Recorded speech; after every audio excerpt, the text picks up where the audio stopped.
You again. Hope the family is well.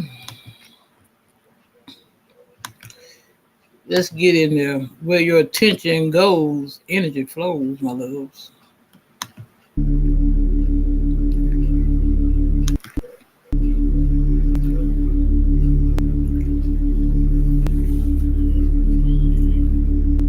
Video on the topic of Where Attention Goes, Energy Flows by Neville Goddard.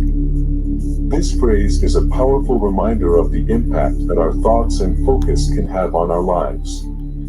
It suggests that wherever we direct our attention, our energy will follow. In other words, what we focus on, we bring into our reality. Neville Goddard was a spiritual teacher and author who wrote extensively on the power of imagination and the law of attraction. He believed that our thoughts and imagination are powerful tools that can shape our reality. In his teachings, he emphasized the importance of visualization and the use of imagination in manifesting our desires. One of the key concepts in Goddard's teachings is the idea that our thoughts create our reality. He believed that our thoughts and feelings are the building blocks of our reality, and that by focusing our thoughts on what we want to manifest, we can bring it into our lives. This is the foundation of the law of attraction, which states that like attracts like, and that by focusing on positive thoughts and feelings, we attract positive experiences and outcomes into our lives. Goddard also emphasized the importance of feeling and emotion in the manifestation process. He believed that our emotions are powerful indicators of what we are focusing on, and that by feeling the emotions associated with our desired outcome as if it has already happened, we can bring it into reality. This is the concept of acting as if, and is a powerful tool for manifestation. But how exactly do we put this into practice? Goddard suggests that the key to manifesting our desires is to focus our attention and energy on them.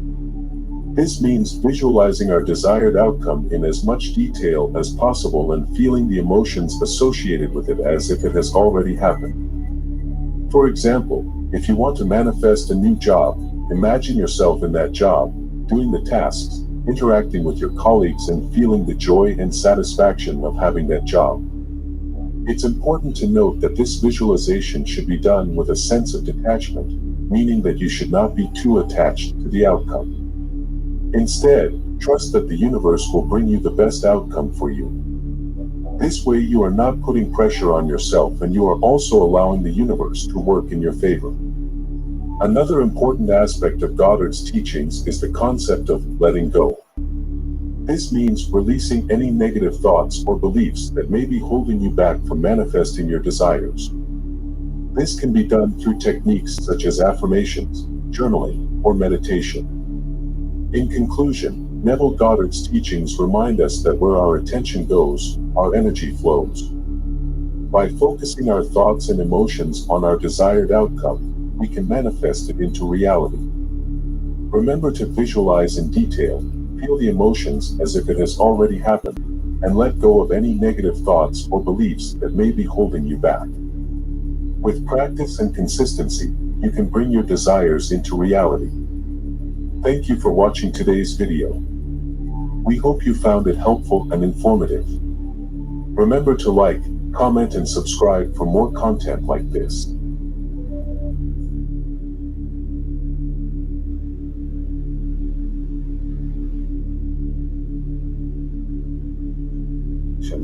Mystical revelations, and practical experiences into my understanding, and found its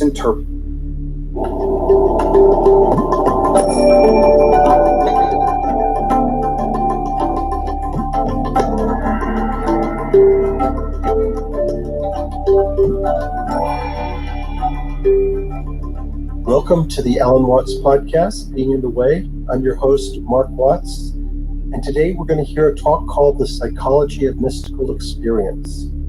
This was part of a series of talks that he did at San Jose State College, and this particular one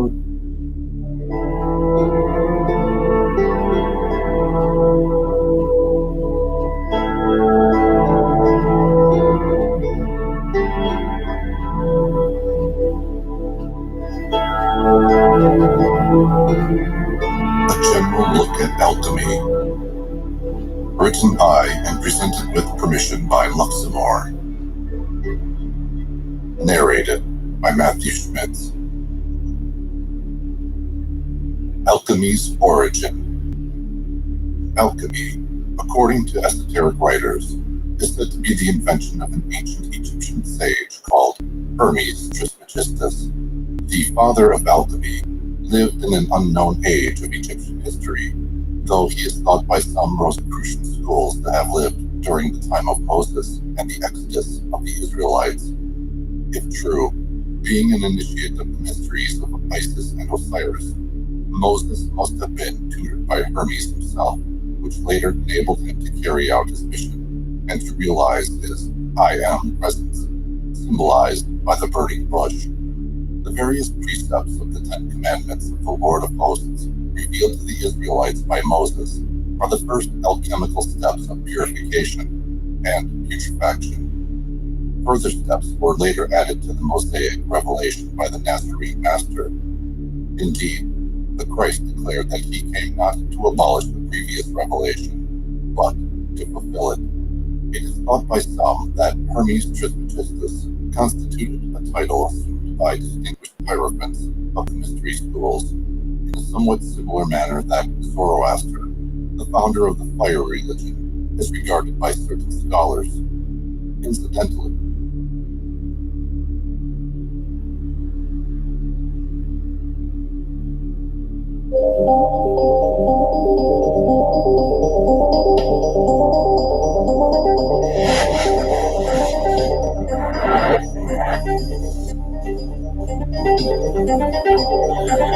Strap yourselves in, guys. Don't think.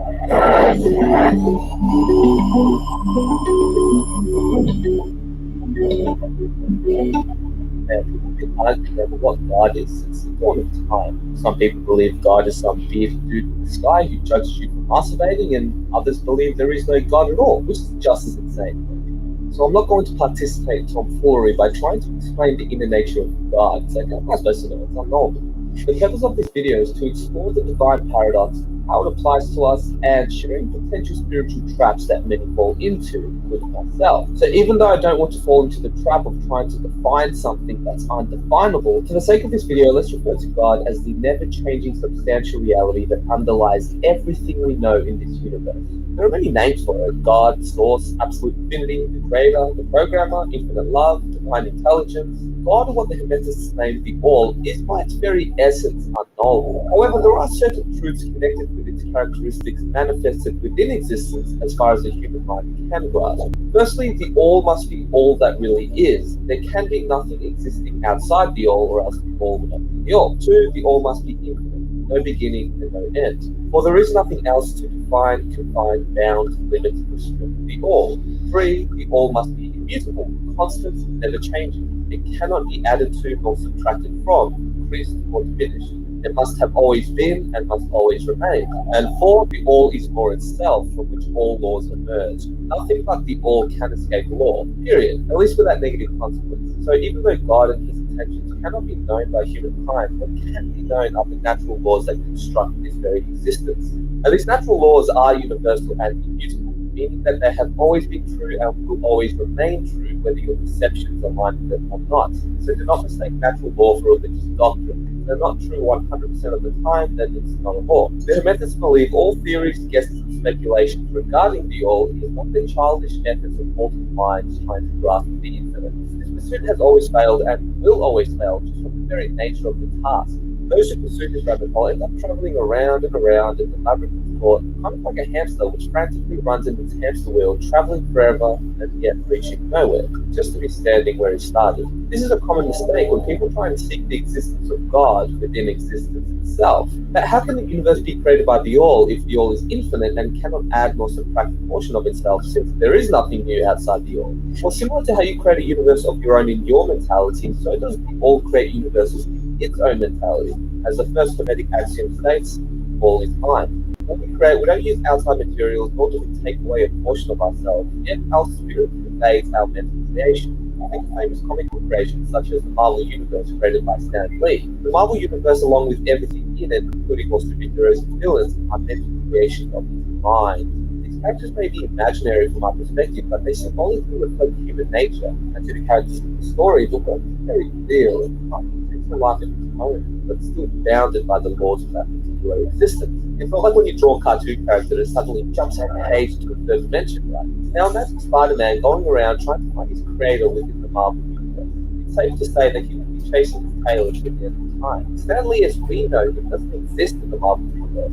Spider-Man may be able to find a glitch in the Matrix or an Easter egg, or even go on some crazy psychedelic journey where he communicates with his version of Stan Lee. But no matter what, he cannot be Stan Lee. Each character has a divine piece of his essence, which underlies all of reality within the Marvel Universe, but they are not him per se. Enough said. Anytime you need inspiration, I'll be right here. This kind of points out the absurdity of people arrogantly claiming, I am God. Just imagine Spider-Man announcing, I am Stan Lee, or Harry Potter saying, I am J.K. Rowling. It sounds kind of ridiculous, right? Especially because they're claiming to be something that's completely outside their capacity to understand. Now, of course, this analogy is inadequately complete since it represents the mental images of the finite mind, which our minds can grasp, while the universe is the creation of infinite mind, which is unknowable.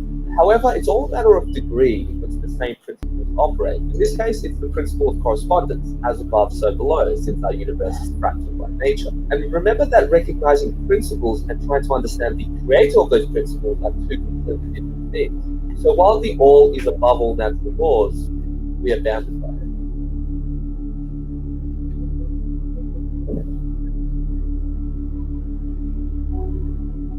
The all is in the earthworm, but the earthworm is far from being the all. As many of us know, the universe is full of infinite paradoxes and contradictions, but the masters have learned to recognize and reconcile paradoxes by understanding both sides of polarity, the relative and the absolute. Absolute truth is things as the mind of God knows them, while relative truth is things as the highest reason of humans understand them. And like everything in life, it is and it isn't. Same but different. It all just depends on which viewpoint you are looking from. So beware of half-truths. From the absolute perspective, compared to the all, the ever-changing transient universe, which has a beginning and end, must be unreal and illusory, a mere fleeting dream made up of controlled hallucinations. However, to the finite minds which make up this relative human experience, the universe is very real and must be treated as such. Just because you acknowledge the absolute view does not give you a magic pass to be immune to all natural law and phenomena of the universe. You can just remember, you're not God, you are of God. The universe and everything in it is an expression of the all, and whilst we can have a perceived experience of unifying with God during certain states of consciousness, this does not mean that you are the big dog himself. Just like fingernail clippings are an expression of the human organism, it doesn't mean that it is the organism itself. Let's briefly look at an example of the law of polarity by exploring the concept of hot and cold. The words hot and cold may be made up human constructs, but they point to very real, verifiable aspects of reality. From an absolute perspective, a boiling pot of water in a human hand is just pure energy, and there is no separation since we are all one. Everything is the all, since there can be nothing outside the all, so the duality of hot and cold doesn't actually exist from this point of view. It's all just heat energy and lack thereof. However, if I put my hand in a boiling pot of water, it will probably cause severe pain and potentially damage my nerve endings. That's real. That's a fact. You may be able to gain super monk powers and detach yourself from your body, but the fact of burning, decaying flesh still remains. You can say you're God all you want and that this reality is an illusion, but you will burn your hand if you place it in boiling water. And if you subscribe to this polarized absolutist approach and act, live, and think of this universe as a mere dream, then that's exactly what life is going to be. And like a sleepwalker, you will drift through reality, walking around in circles, making no progress, until you are inevitably forced into a rude awakening by falling and bleeding over the natural laws which you ignored. Or as it states in the Kabbalion, they are broken against the rocks and torn asunder by the elements by reason of their folly. Even though your true nature is a divine expression of the all, you are still bound to a physical body. So it may be wise to humble yourself and learn to recognize how these laws operate instead of thinking you're above them. Otherwise, life